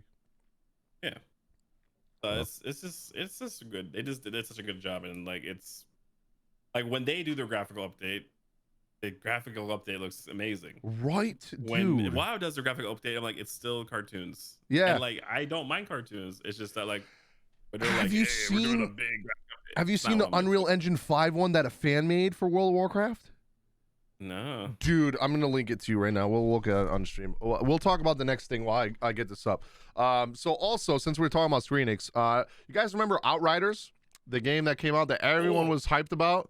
Expansion looks dope. Yeah, the expansion looks sick, and they also were at PAX. So I did get to talk to them a little bit, but they didn't have. I couldn't play any gameplay. They were just pretty much like promoting it and merch and stuff like that, and they had like a trailer showing on the TV. But yeah, Outriders. I did get his business card though, so maybe I can get us 2 free copies. Let's go. So the expansion is, or DLC, whatever you want to call it, is coming out June 30th, and it's free on Game Pass if you have PC Game Pass. And I actually got this on. I also played it on. Actually, I have it on Steam, so yeah, never mind. I'll probably just pay for it if I can't get it free. And then if you pre-order it, you can play it 48 hours early, and there's a 10% discount. But if you guys remember, the game had a lot of issues on PC mainly. Yeah. When it came out, like this is what made me stop playing. There was a bug that like if your inventory was too full, which kind of they had the same thing in Cyberpunk too. In a game where you literally want to loot, right? It's a looter shooter. If your inventory was too full, it would like bug out and like corrupt your save file. Yeah, and then you can. And then you literally had to start over from scratch. And that's what happened to me. And I was like, well, fuck this game. And there was so many times I remember streaming it, dude. It was such a struggle. I was literally like doing missions. I would go complete the mission and something would happen where like it couldn't connect to the online in the game because the game servers were dog shit. And it would kick me out of the game and bring me back to the menu. And then I would have to spam click to get back in. And then when I got back in, I would have to restart the mission. And this happened to me like 3 times in a row. And I was like, fuck this. I'm done. I can't do this anymore. This is fucking stupid. It was sucked because like the game's actually so good. Like it's a really fun game. Yeah. It looks really cool. Like the armor, like if you look at the new armor they got and the new guns, I'm like, man, and the story was actually good. It was a dope story. It was a dope story. So like it's just such a all around like normally good game. It's just that like hopefully this expansion, you know, does decent. It's one of those things. They are gonna add like stuff like you get an extra ability on your weapons now for like the mythic weapons they're adding to the game. Yep. They're like upping the level cap. They're doing raids. They're doing like a whole bunch of extra like kind of shit in this game. And you know, it looks good. I'm not gonna lie, especially if it's on Game Pass, you can get it for free. So I'm like, that's worth just doing that. You know. You have my stream pulled up. Yep. Look at this. This is the Unreal Engine 5 thing. It's short. It's like 3 minutes. God, that's loud, Joe. I'm sorry. Turn it down. But this is in Unreal Engine 5. It's called Project Ogrimmar. Bro, tell me this wouldn't be lit if they actually looked like this. Damn. Isn't that crazy? How can fans do this and the company's like, nah, we don't want to do that? That's pretty good. Like, they need to take the game down for 6 months and just do this. Look at Ogrimmar, dude. Look at that shit. It looks so good. Dude, honestly, I would nut if this was actually a thing. It's funny because it looks like a slightly better graphic Final Fantasy 14. Yeah. Like, honestly, that's how they made the game. And, like, if they did that, that would be interesting enough to be like, you know, maybe, just maybe, you know, I'll try it out for a bit. But since they're not doing anything like that, like, man, there's nothing super appealing. Yeah. That's the sad part. Like, it's not, you know, it's not hitting right. Does he actually go inside? I don't remember. No, it's under construction. Yeah. So, like, that's crazy. Like, I don't know, dude. This looks so good. They even got, like, the big giant orcs and shit, too. The, like, goblins and everything. Yeah. Dude, if they did the game like this, it'd be crazy. I can't believe how good this looks. It'd actually be insane. I don't know why they don't. They're missing out on a giant opportunity by not doing that. They really are. They're missing out. I mean, they're like hemorrhaging money right now. Mm-hmm. Like it's pretty Yeah, bad. this is true. I bet you they didn't make great investments. Oh for their no. stuff Oh either, no. so. No. They're like, oh yeah, this will never Absolutely not. die. Like I think that's probably the mindset. There's no combat, Jay. That's a fan-made thing that they just did in Unreal Engine 5. There's no combat in that. Let's see. Also, if you guys did play Lego Star Wars, the Skywalker Saga had the best Lego game launch in history. It's the best-selling Lego game in history. So it's like 3 million or something like that. Yep. I think it sold. Then you beat the entire game already? Yeah, that was great. I'm sorry. That was the best game I played this year. That's the best game I played this year. No comment. Like, straight up. It looks like a fun game. Yeah, but you haven't beat Elden Ring. Because it's not fun enough to play all the time. I could not stop playing Lego. Because, yeah, you're probably just not into games like that anymore. I do. I like them. It's just that, like, Lego was way more fun. Really? Yeah. Yeah. Did you finish Sekiro? I'm at the last boss. Okay. And I've done that twice. Oh, man. So that Lego game was the best game I played this year. It looks fun. Like you could literally float people like Devil May Cry. It's kind of funny. It was so damn cool.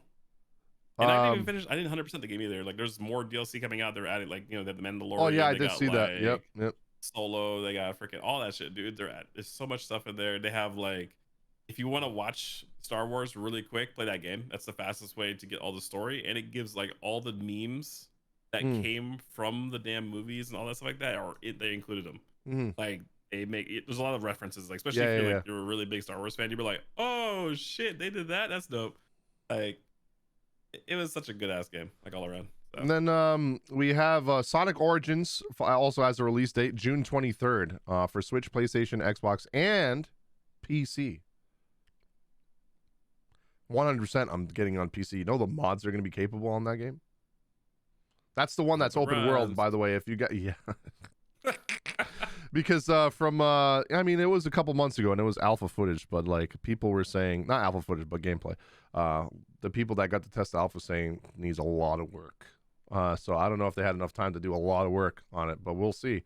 But dude, the mods that they could put in that would be crazy. I'm definitely getting that on PC. But it's coming out on all consoles at the same time. Then some Halo news. Halo Infinite developer 343 Industries has revealed 3 new game modes coming in Season 2, Lone Wolves.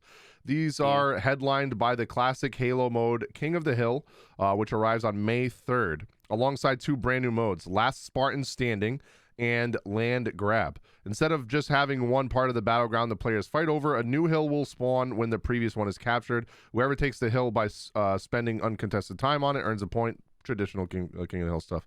And then Lone Wolves is a themed Last Spartan Standing. It's less complicated. It's pretty much a free-for-all with 12 people, so 12 players, and you each have 5 respawns on a big team battle map. And you have your own loadout, your combined loadout, so you don't have to pick up weapons on the map. You probably can find weapons on the map, but just like a BR, this is their version of like what the Division did with the survival thing. This is like their own little take on it. It's not exactly a BR, but it's BR-ish, like survival mode-ish. But they have their own BR that they're making that they'll probably reveal maybe next year or the end of this year. But yeah, that's it should be whenever Act 2 is it should be like halfway through Act 2. They're gonna be putting the BR. Dude, we could do this with people in Discord. No?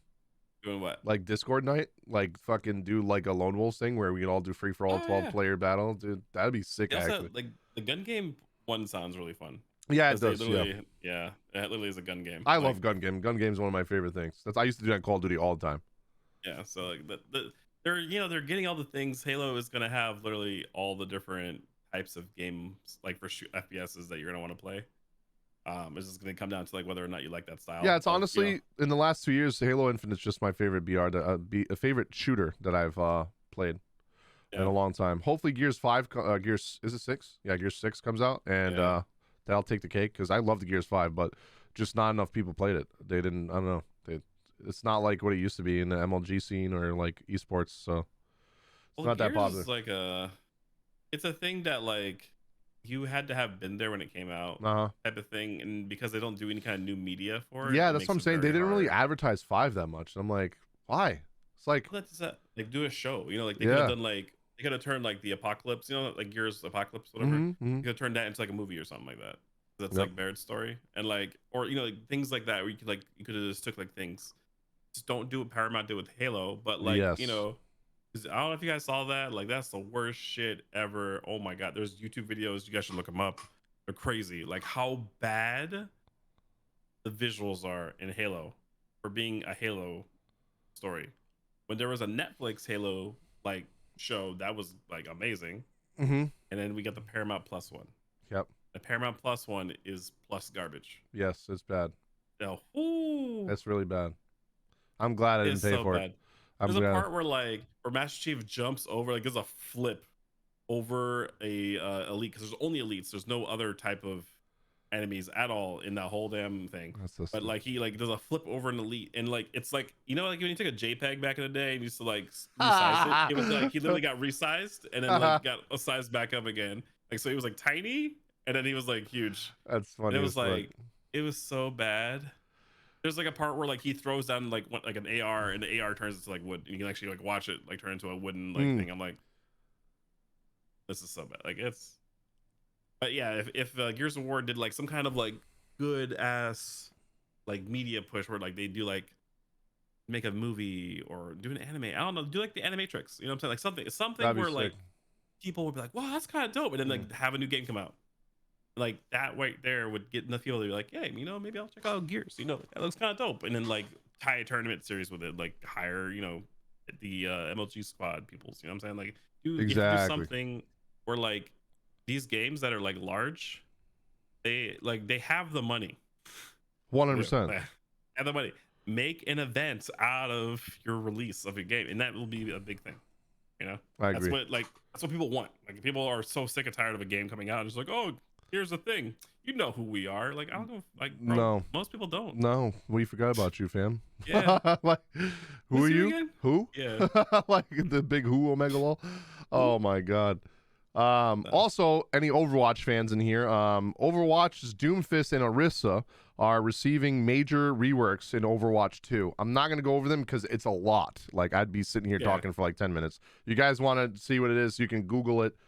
Just type in Google, Doomfist, Orisa, Overwatch reworks, and they literally have infographics of everything that's changing. They have what the moves did before, and then what the moves are doing now, and it's pretty significantly different. Especially Doomfist. Doomfist is not a tank. Yeah. So that's one that it's like a quick reveal. Like, hey, by the way, Doomfist is a tank now. Like that's how he works. But like Orisa, I'm the captain now.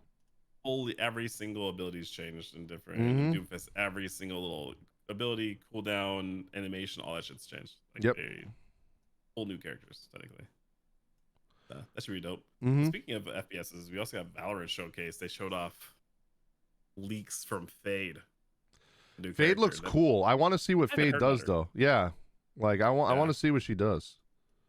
So I'm guessing it was PvE or something like that, and like I think there's a gameplay video out there now, also. Is there? Yeah, but I would have to go find it. Like, but it's gonna be pretty dope. I think like all the characters. I've been having cravings to play it again, so I might pick it up again because I've been having cravings to play it again. Also, Bungie says its next project is teased somewhere within Destiny 2, and now fans are going crazy on the hunt to try and figure out what the Easter egg might be. Oh, they found it. They found it. Did they? What was it? No. Well, they showed like it's a reference to something that was like very not Destiny. Oh, like, okay. This is out of place, and then like somebody literally tweeted at the main developer or the main director of the game, and he's like, "Hey, is this like a teaser at the new Bungie game?" And they're like, "Yeah." They're like, "What?" Because I remember a couple weeks ago we actually talked about like Bungie did say that they were working on a brand new IP, like a big IP. So that's really cool. And then apparently Ubisoft also announced a team battle arena called Tilted Project Q. So no idea what that's going to be like. They just announced the actual project name, didn't show any screenshots or anything. So that's all we have for that. We'll see what that's like when it comes out. And then this was also at PAX East. I got to play a little bit. It's pretty fun. It's what Teenage Mutant Ninja Turtles was back then, but now you know, with slightly better graphics. Not really. I Found the mean, ult. oh, did you? 1 second. Okay. So It was full. Shredder's Revenge. Shredder's Revenge is the upcoming spiritual successor of the classic late 80s Teenage Mutant Ninja Turtles arcade game and the NES port. It's going to be releasing this summer, and I did talk to the devs there. They did confirm it is coming out summer, and they said early summer. So they also have confirmed the voice actors who played the original Ninja Turtles in the 1987's animated TV series will be back for this game. And I can confirm they were, because I did play the game there and I did hear the original voice actors. I was like, bro, that's so cool. Yeah, it was so cool, dude. Also, the guy that wrote the music for the game was there. It was cool meeting him too. It was cool. Good. That ult looks so. That's cool. Oh, the ult, you're looking at the ult. I'll have to look at it after. Yeah, it's like she tattoos like the whole map. Oh, that's cool. Cool. So she It's like a support? tattoo. I'm not sure exactly. She's an initiator, so she's like pretty much gonna like be stunning or like that's cool. people. That's cool. And then before we go to the mobile games, the last little thing here, it's very small. Just announcing a new game. Deadcraft is an upcoming RPG where you will be fighting in a post-apocalyptic survival game. Deadcraft launches on PC via Steam, PlayStation 4 or 5, Xbox One, Series X, and Nintendo Switch on May 19th. So if you guys are looking for a new survival game to play, it looks like it's going to be co-op, so it will be keep an eye out for that one. It's coming out in May. Not much is coming out in May, so if you're May's pretty empty. Yeah, so if you're looking at yourself like, I don't have anything to play in May, and you don't have anything in the backlog, and if you don't have anything in your backlog, you're a psychopath. Then you could pick that game up. Now we're going to talk about really quickly, because it's getting kind of late and I do got to start my stream soon, a couple of the mobile game things that we have, like Tower Fantasy, and how me and Junior have both played Tower. That game sucks. Yeah, I'm sorry, that game's trash. It's not killing anything except for my vibe. That's it. It's not killing Genshin. It's not killing nothing. No. So like I was like, I got to put this onto video format or on paper. I recorded a video last night for my channel. I'm going to upload it here in probably tomorrow. Pretty much I was like, here's the pros and cons, and if I think, is Tower Fantasy the quote unquote Genshin killer? Absolutely. I'm gonna tell you right now, you know, you guys got first look at it. Fuck no. Absolutely not. I'm gonna shorten what I said in the video. Sure, Tower Fantasy has cool exploration. The character design is really cool. The gacha system's good because like pity doesn't reset when you pull a character. The game gives you a lot of free stuff. Like the relics, the mounts, like there's a lot of cool stuff. But the combat, big thing for me is combat, and the combat in the game is just so fucking boring, dude. Yeah, so no, dude. Like, you're literally spamming left click the entire game. And you occasionally, every 30 seconds to 45 seconds, press the skill button. And each weapon only has one fucking skill. Genshin has 4 characters. So you got 4 characters that have 4 skills each, and then also have their auto attacks, right? This game, you don't even have 4 weapons. You have 3 weapons and 1 skill each. And their ult... Sure, you have like the off weapon things. The off weapons are like 90-second cooldowns. Yeah, like the relics, they're like 90-second cooldowns. It's so ass. And then like, even in combat, they're like, oh, but there's an ult. You can fucking switch your weapon out. That's like a 40-second cooldown. You know how many fucking meteors I can drop with Zhongli? Like 5 in that time, right? Like Zhongli's cooldown's like 9 seconds, and his is probably one of the longest in the game. So like the Luke, I literally like every 12 seconds. Yeah, I could just spam like what the fuck. Like that's the thing. Like I'm gonna tell you guys right now. Long story short, playing Tower Fantasy, all it did was make me want to load up Genshin instead. That's what it made me want to do. All Tower Fantasy wanted me to do is end my stream because I was so bored. I was like, I'm gonna go sleep. Yeah, I like literally was playing it and like I had like other games open and I was just like, I'd rather play this. And I was talking about anything that was not Tower Fantasy. It was so boring. It's boring. It's fucking boring. It's so boring. I tried playing it just to make content on it. I fucking can't, dude. I can't. I tried. That's no. I got a couple TikToks out of it. That's it. Yeah. That's about the highlight of that whole game. I got a couple TikToks. Yep. Yeah, I mean the voice acting too. The Japanese voice actors, they got some really popular Japanese voice actors. I think they should have spent more money on maybe giving some better combat. You know? No, but like they hired like literally I'm talking like Kirito Kirito, Yeah. fucking Overhaul, They had Dio. Dio. You got female I think voice Kaiba actors. was in there too? Yep. You got Like- Ursa Scarlet's voice actor, Lucy. Yeah. Like, bro, there's a lot of popular ones, but like And Zoro's fucking Zoro voice actor in too. there too. I think they Like- should have maybe used that budget to fucking work on other shit, because I don't Yeah. know what they did. It just wasn't good. It's That was. no, I don't know. The game was garbage. I'm sorry. Like Yeah. anybody that says like it's gonna kill any game, bro, Yeah. I can't even kill Club Penguin, bro. Like, No. like it's. No, honestly, Bro. Narumi, like people say, oh, they had the right idea. I don't think so, because the reason, again, if you guys are listening to this or watching it live, tomorrow I will have my full thoughts condensed in video format, and it'll be timestamped. You guys can watch that if you want tomorrow on my channel. But like, long story short, I think the reason why Genshin is so much better than Tower Fantasy is, Tower Fantasy is an MMORPG. Okay, you guys know. If you've played MMORPGs, they're fucking grindy. That's the whole point. Usually, people that play MMORPGs, that's the only game they play because there's so much content to do on an MMORPG every fucking day. All right? And I'll just think of that combined with a grindy as fuck gacha game with gacha mechanics. So 2 grindy games melded together to make it even more grindy. And then there's just so much shit to do, where on Genshin, if I don't feel like playing that day, I literally log in, do my dailies, which takes 5 minutes. If I don't even want to waste my resin, I just make condensed resin, I log out. That's it. I'm done. I don't need to do anything else. I could literally, and if there's an event out, which is like every 2 weeks, it's every 6 weeks for a big update, and then like every 2 weeks from the update, they do like a random event, which takes a couple hours to do. That's it. Then you're done. You don't have to do anything else. You know? Like, and I think that's where Genshin excels, is that it's a single player game, and Tower Fantasy is pay to win because you're going to be playing with other players in doing PvP, world boss fights, raids, and if you're the motherfucker that doesn't spend any money, it's free to play, and you're doing no damage, guess what they're going to do to you? They're going to kick you and find somebody else to play with. They're like, nah, I'm good. I'm good with that shit. It tells you everything. It shows like it tells on you. It has the most unrewarding experience for a that type of those type of genres of games. The only thing that I was like, man, this is amazing, is the gacha system of like it not resetting when you hit. Yeah, I wish more games do. It's honestly crazy. That's it. Yeah, it ends there. Like that's the end of the good shit. Like like everything else. That's where it ends. Like, because exploration was frustrating to me because you get a vehicle that is barely faster than sprinting. Yeah. The fastest thing that you have to get is a relic snowboard thing that if you touch a rock, it's 90-second cooldown. Who thought of that shit? It's not even for combat. They couldn't even do different cooldowns for different things. I can see you doing a 90-second cooldown for the ones you use that spam missiles in combat. But for exploration, what the fuck do I need a 90-second cooldown on something that I'm not using in battle for?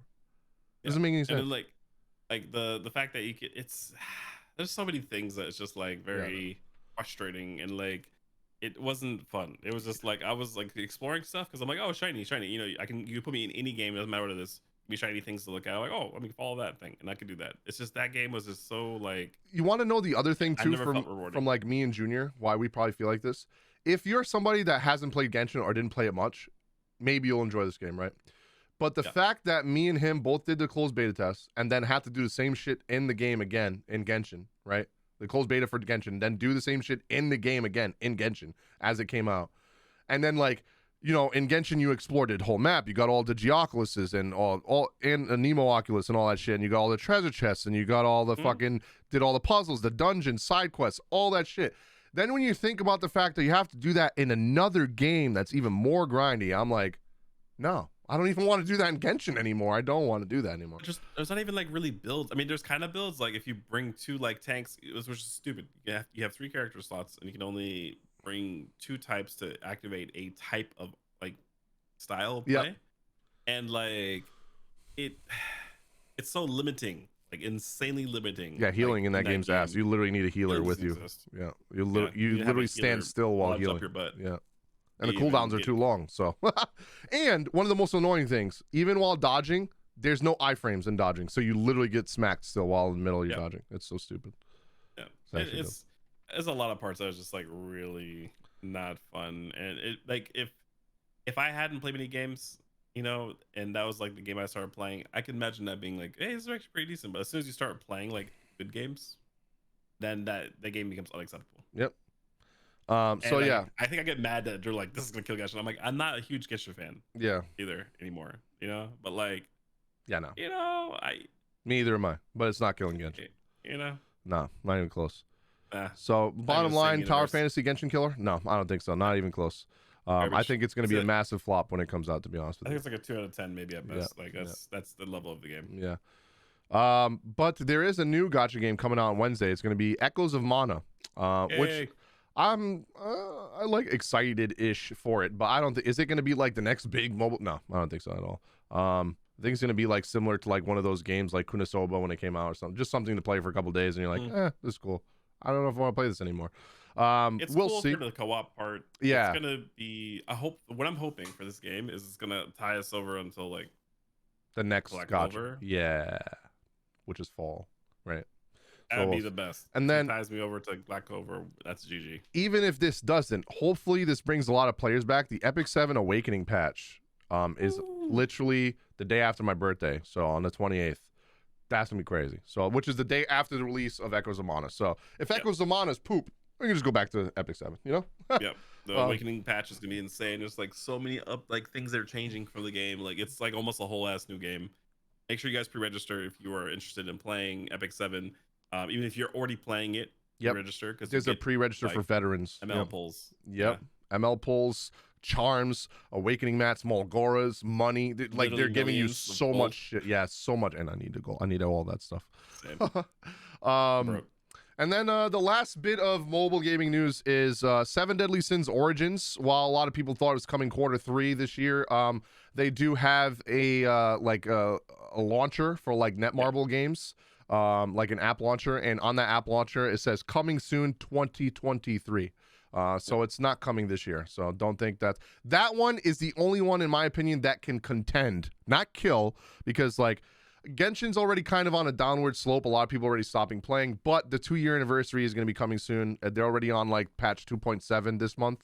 They're gonna give us like 60 gems this time. Yeah. Like my thing is like Genshin, that's another thing, like why it's dying. They don't give their community shit. Especially for a game that made billions already.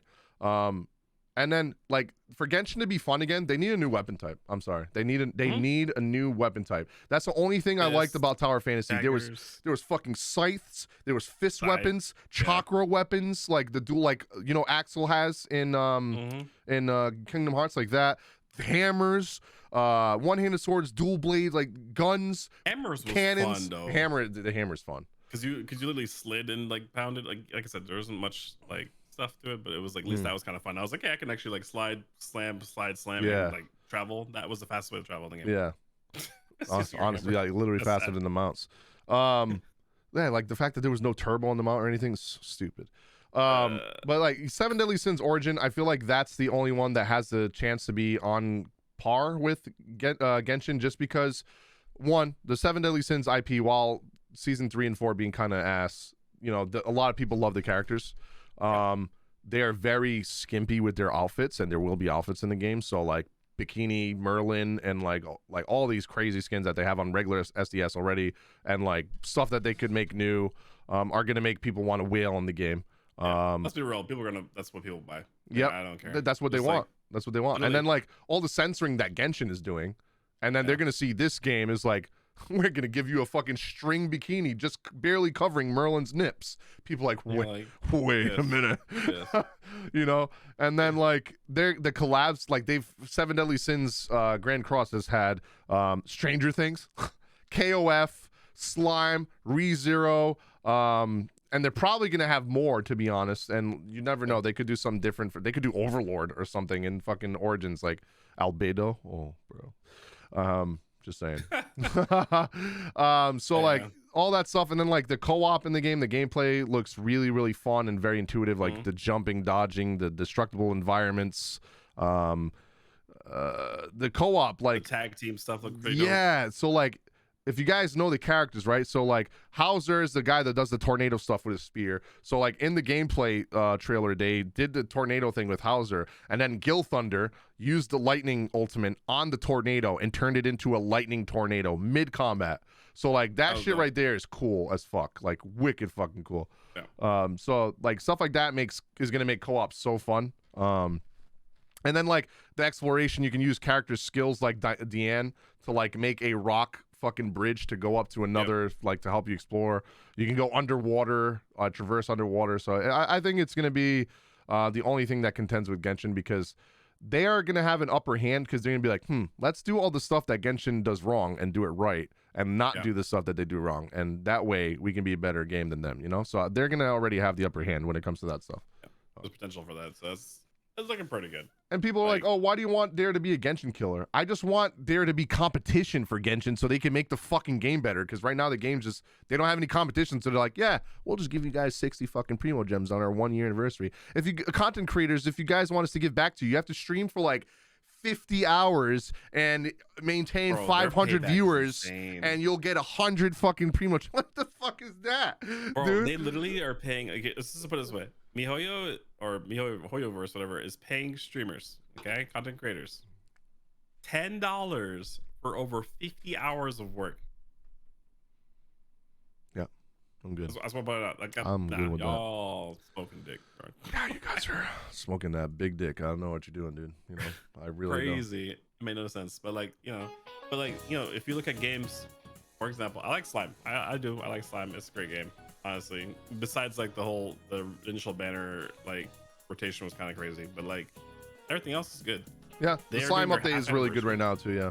Yeah, their half anniversary. A lot of older games. A lot of older games are doing a lot of big updates right now. So I'm pretty, dude. Epic 7 to me, like Junior said earlier on his stream, it's like a 9 out of 10. I don't think there's such thing as a 10 out of 10 gacha game. It's just impossible. There's always gonna be something wrong with the game. But Epic 7's looking to be probably the best gacha game out right now, in my opinion. Hands down.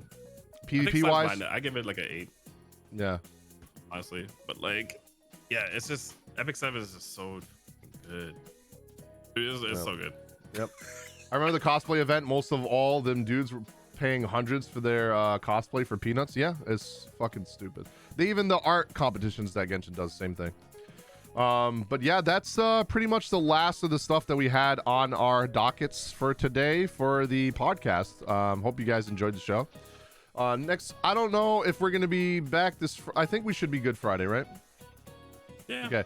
Yeah, because I am doing an uncapped subathon for my birthday on Friday, which means every time someone subs or donates $5 or 500 bits, the timer goes up 5 minutes. So literally, if you guys get the 100 subs, that's already like 8.5 hours of it extending my stream. So I have a feeling. Yeah. And then someone had the bright idea to like, why don't you do the wheel spin again and also put like very small things where it's like extended for a stream for an hour. I'm like, dude. Okay. It's about to be lit. You know, fuck it. You guys will be watching me sleep and fucking playing Hell's Kitchen in the background while I'm sleeping with my. They did show another like little mini trailer for Black Clover. They're showing more. They showed the sister NPC character, and then like something else they showed off, and they showed Haga Village. Yep. Like that village. So yep. Looking forward to that. They did. But yeah, that's pretty much it for the podcast today. Narumi says Genshin clone E7 is what I need. True. If they, bruh, that'd actually be insane. Don't do that to me. Shit. Actually, speaking of which, did we ever talk about the Arknights one? Yeah, a while back when they announced it, but they haven't shown shit since. That one might be the only one that kind of contends with it too. Depends on what they do though. The story's crazy. Yeah, I don't know if they're gonna actually be. The Arknights community is pretty toxic though, so we'll see. I don't know if they're gonna do like full open world, or if it's gonna be like your base expands and you get to explore your base, or like I don't know, because it seems like it's gonna be strategy action RPG, which is the weirdest thing, like a weird combination. But they gotta show more. Yeah, more on that one. Thank you guys so much for watching the 17th episode. I believe it was 17th or 16th. I may be wrong. I forget every freaking week. Let me know in the comments if you guys enjoyed the show. Hit the like button. You know, give us a 5-star rating if you enjoyed the show. comment, subscribe, all that good stuff if you guys are watching on YouTube or Spotify. We'll be back this Friday live. If you guys want to catch us live, you got to go on our Twitch channels to watch. Either the links are down below for both of us. And then if you guys want to wait for the YouTube video, it'll be on the Monday the week after. So thank you guys so much for watching. We'll catch you guys next time.